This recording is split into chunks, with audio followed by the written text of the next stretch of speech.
ഒരിക്കൽ തളിപ്പറമ്പിലുള്ള ചെമ്മാലശ്ശേരി മനയിൽ നിന്നും ഒരു നമ്പൂതിരി മഞ്ചേരിയിലെത്തി. കാൽനടയായി വന്ന അദ്ദേഹം ക്ഷേത്രത്തിലേക്ക് തിരിയുന്ന മേലാക്കമെന്ന കവലയിലെത്തിയപ്പോൾ കുറച്ചാളുകൾ അവിടെ ഇരുന്ന് ഷീട്ട് കളിക്കുന്നതായി കണ്ടു.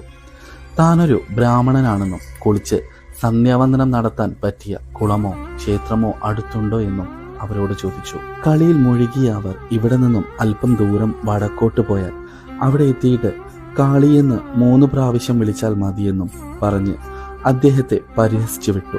അദ്ദേഹം ആ പരിഹാസം മനസ്സിലാക്കാതെ ആ സ്ഥലത്തെത്തി 3 പ്രാവശ്യം കാളിയെന്ന് ഉറക്കെ വിളിച്ചു.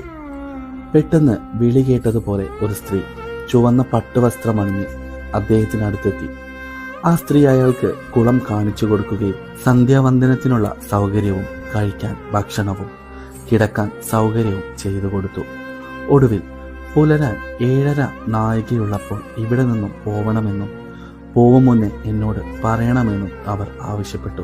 അടുത്ത ദിവസം യാത്ര ചോദിക്കാനെത്തിയ ബ്രാഹ്മണ ശ്രേഷ്ഠന് ആ സ്ത്രീ അല്പം കുരുമുളക് കയ്യിൽ കൊടുക്കുകയും വരുന്ന വഴി നിങ്ങൾക്ക് വഴി പറഞ്ഞു തന്നവർ ഇരുന്ന സ്ഥലത്ത് ഇത് വിതരണമെന്നും ആവശ്യപ്പെട്ടു. ഒടുവിൽ അപ്രകാരം ചെയ്തുകൊണ്ട് ബ്രാഹ്മണ ശ്രേഷ്ഠൻ അവിടെ നിന്നും തിരികെ മടങ്ങി.